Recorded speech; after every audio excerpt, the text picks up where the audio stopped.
Alrighty, guys, welcome back. Earlier, we were talking about how the Spurs could sign Chris Paul this summer, and now we're going to dive into our dating horror story of the week. This one's a Right. little That's long, so just bear with me. I got no Okay. problem with long as it's Okay. good. Alrighty. So I met this guy on Tinder and we started talking. He happened to have a brother in my hometown and said he was staying with him that weekend. So I agreed to meet with him while I was in town after class. He was an hour later than he said he would be, so I waited in my car until he got there. I lived an hour outside of town, so I couldn't go home while I waited. I knew he had driven around an hour and a half to come see me that night, so I gave him a second chance. The next morning, we went to breakfast. When we were agreeing on a time, I asked if it could be a little later since I live so far side of out of town, and he responded, "Of course, I noticed you live super far out when I was looking at your Snap Map," which, if you don't know what Snap Map is, on Snapchat, you can set your location public, private, and I guess she had it set to public, and he was checking that. She said, which kind of rubbed me the wrong way, but I let it go. I only had mine on so my roommate could make sure I was okay. He started to get overly affectionate as soon as he got to the restaurant. I'm not a fan of PDA, so I asked him to stop and was talking about engagement rings and spending his life with me. I asked him to slow down because I wasn't okay with how fast he was moving. He agreed and we continued to talk and eat breakfast. After breakfast, I decided I'd go to a local coffee shop and do some Calc 2 homework, so I thanked him for breakfast and told him I was going to go study. He followed me to the coffee shop. I had gotten out my laptop notes in my TI 84 plus CE graphing calculator. When he saw it, his next words were him saying that he would be borrowing my calculator for an exam he needed to take for his job. I brushed it off with, "I use it literally every day for Calc 2 and physics, and I don't think I can be without it," and tried to start working. But I got nothing done because he started FaceTiming his family so he could introduce me. Then he began Oh talking hell. about how he wanted to see my house and meet my family that day. Again, I asked him to slow down because I wasn't comfortable with introducing them to someone I barely knew. He continued to talk about how he wanted to meet my family, and every time he mentioned it, I expressed my discomfort at the idea of my family meeting someone I had only met in person twice. A few days later, I told him I couldn't continue to pursue a relationship with him because I didn't feel like he was taking my request to slow down seriously, but he brushed it off and continued to message me. If I didn't respond quick enough, he would blow my phone up until I responded. My breaking point was when he texted me, "Tell your family I'm taking them to dinner tonight." The next message was, "Also, I need you to bring your calculator so I can use it for my test." I felt like he was being too pushy with how fast he wanted to move and wanted me to let him use my stuff without actually asking me. And yes, I know it's just a calculator, but what else would he have tried to take without asking? At that point, I was done and just blocked him. Moral of the story: everyone either wants to hook up or has no boundaries and wants to get married immediately. Okay. Woo. Okay. I would run Woos. I would run Woosah. so fast that Woosah. like My this blood pressure went up. I would run away so fast that the sound effects from like the cartoons, when they're like Yes. that Faith, would are happen. you noticing that these are all coming from Tinder? Are you Yes. noticing this? I was on Listen. Tinder. Listen, nothing good comes from Tinder. I had terrible experiences on Tinder as well. So, And I don't told you my Tinder experience, didn't I? I think so. Yes. So, but I'm just telling you, Stay off that. first off, it's tender. Second of all, why are these guys so thirsty? This is a thirsty Thursday topic right here. This is my I don't definition. know. Oh no, this is definition. This is I've textbook thirsty. No, I know. What's funny though Oh, is like I have never run into this problem. No, okay. I ran into it once. I went in oh, ran into this problem once when a guy was trying to get really seriously really quickly. But this is not a reoccurring issue that I had when I was single and I was dating. So, I get listen. lesser of two evils, I guess. When I in don't doubt, know. throw Throwing that his out there. butt out. Okay, she broke all kind of rules here, all kind of rules. First off, they did the date, and right out the gate, he wants to get all touchy feely. Mm-hmm. Okay, well, he got the full court press on. I Mm-hmm. understand what he's trying to do, but once you get that Heisman, you gotta drop in the second gear and slow down. Mm-hmm. The fact is that he kept on going. Yeah. That was the first one to say, listen, if you don't slow down, this date's over. That'd been the first thing you would have done. I gotta But get a the fact, flag. right? That's a 15-yard penalty. Just throw the flag up in the air. A yellow flag, 15-yard penalty. Being touchy feely on the Yeah. first date. Mm-hmm. Okay. Then the fact is, he starts talking about marriage or getting serious. Mm-hmm. Ladies and gentlemen, any fool that comes to you on a first Tinder date and says anything about marriage or getting serious, Block them. all Do you gotta not do go on another date with them after is that. just no. See, I'm even disagreeing with you on that one. I don't. You end that date. It's over. Listen, you're moving a little too fast, homie. I gotta hit you with the deweys. I'm out. My thing is, I wouldn't have even made it to the date because if you were an hour late to our date without girl, a good I didn't hear that. No. Yeah. I did not hear that. Yeah, he was an hour late. Faith. He was an hour later than he said he would be. Is what she said. So if you're an hour late to my date, unless you've got a really, really good excuse, like someone is dying in the hospital or you got in a car accident, I'm just gonna be like, I don't think this is gonna work out. Faith. How am I about being late? Tate does not like anybody being late, and I'm the same way. I don't like people being late either. So, Ooh. yeah. First off, I dated a girl. This is years ago. This girl was awesome, absolutely beautiful, amazing, sweet, everything. She was consistently late. She could never be on time. I gave her one notice. I gave her the second notice. Hit her with the deuces. Bounced out. And I even told her, I'm like, listen, if you're consistently being late, then you don't respect my time. Therefore, yeah, priorities. We don't need because if it bothers you on your date, it's gonna bother you more over the time, over the years. Yeah. A small little pebble is a boulder 5 years from now. Just remember that. So that's why I say, when in doubt, throw it out. If it's a small thing that bugs you now when you're just starting to meet someone, second thing is, the fact is the date's over. I would have canceled this date earlier, but okay, the date's over. I'm gonna go to the coffee shop. I gotta study. Well, I'm going with you. And no, you are not. Sorry, Brozilla. You're not going on my. I'm going to study. I got work to do. I'm gonna just flat out be honest and be like, listen, it was a cool date, but I don't want you there. Do you understand? Then the fact that she let that go on, and he's talking about borrowing the calculator. Sometimes you got to be brutally honest. Listen, you're a nice guy, but we're not right. You a little too thirsty for me. You're not borrowing my calculator. You're not talking to my mom on my phone, and I want you to leave the coffee the coffee shop. I want nothing to do with you.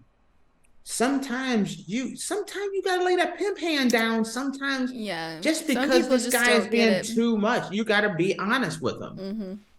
And I think I'd rather respect someone to be honest instead of keep on. Because she kept on. Partially, this is where you're gonna disagree with me on, Faith. I think she was just trying to be nice. But see, this is a problem though. I feel like partially it's her fault. Let me explain why before you attack me on this, on why. Okay, I wouldn't because even. normally you do. Normally you start firing body shots right away. Here's the reason why. The first thing, when he started getting handsy, she told him no. He kept on being handsy. She didn't send him on his way, kept him there. When he started talking about wanting to get married and getting serious, said slow it down. He kept on. She didn't toss him out. Mm-hmm. When she decided she was going to go to the coffee shop to start studying, he wasn't supposed to go. He decided to go anyway. She let him go. Mm-hmm. So if you keep putting up a stop sign and you drive through it and you don't get punished for it, Mm-hmm. then it's okay to start running stop signs. And so she set precedent by allowing these stop signs to keep on being crossed. That was my opinion. I understand and I get what you're saying and your perspective on it. Oh, but being a woman in the dating world is just something that I do not miss. And I think what she was trying to do is she was just trying to be nice, because from what I've noticed, women get a certain type of stigma, and that if we're too mean or like outright honest, then we're the B word and not nice things. And so I think what she was trying to do is she was trying in a certain way to let him down easy, and he just wasn't really getting the hint. And then eventually she finally, it had gotten too far, and then she was like, we can't do this anymore. But there is sometimes I've seen this. I'm trying to be careful on how I say this. Sometimes I've noticed people will either be a complete pushover, or they will go to the extreme side, what you say is the B word. But and B's can be male or female. Okay. So let's just say the jerk.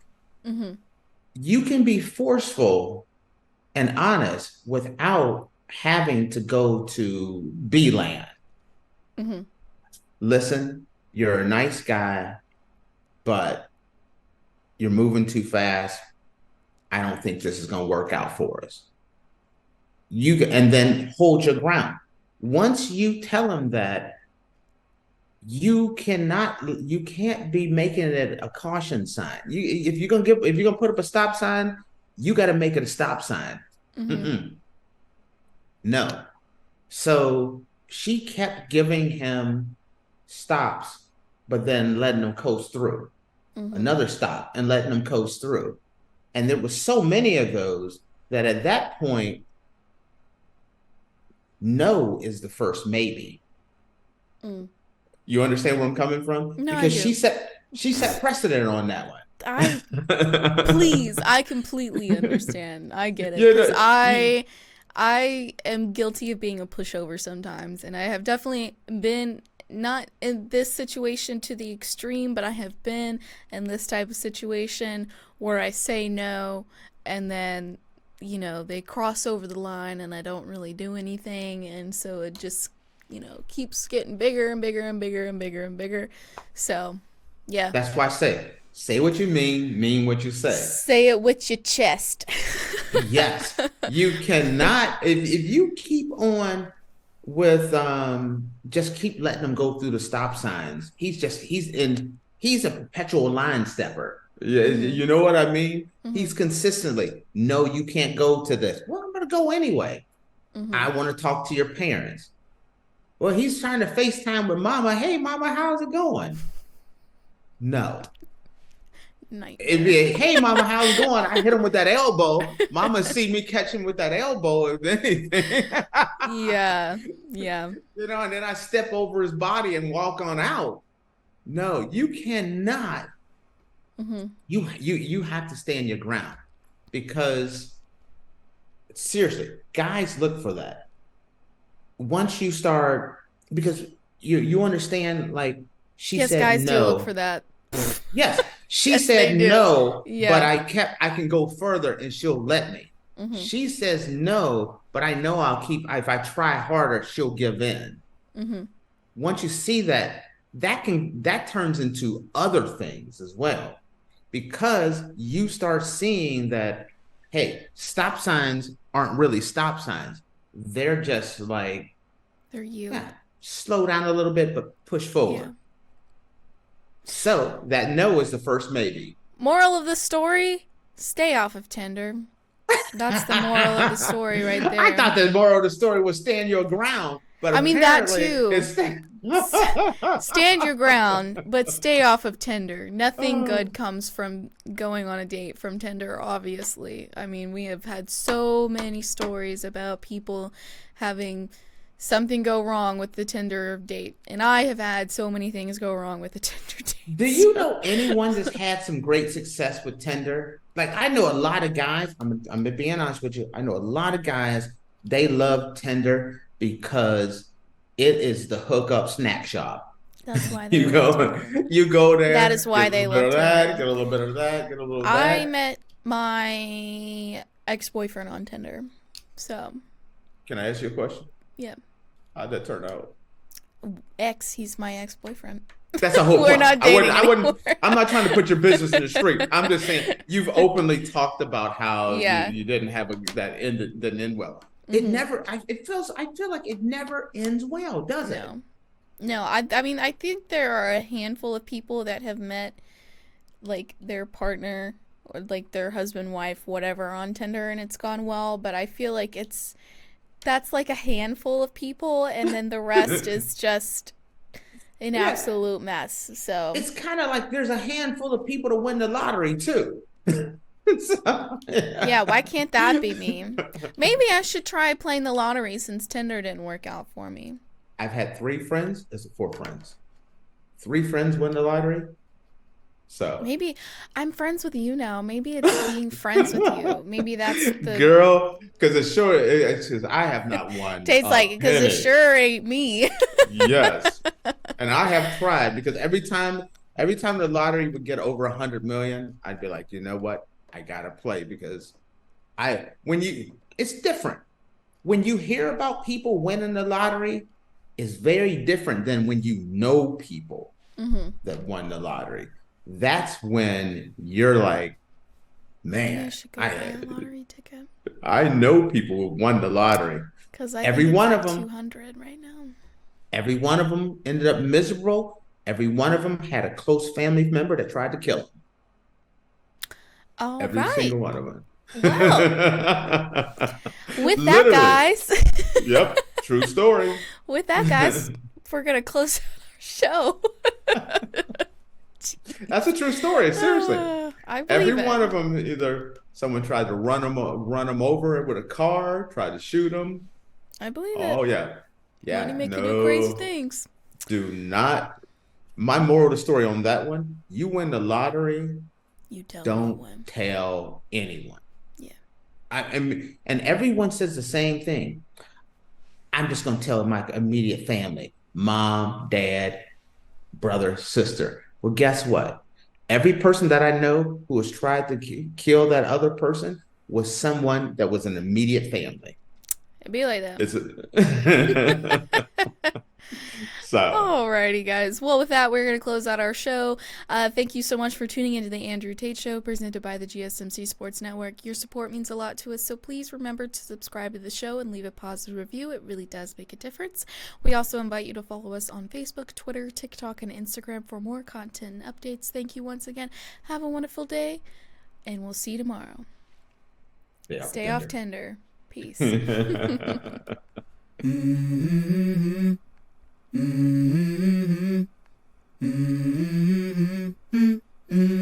go. I wake up to a little bit of drool on my pillow, feel like it's gonna be a bad day. Yeah, I'm tired of shit, and the coffee ain't hit yet, damn ain't that great. I don't wanna go to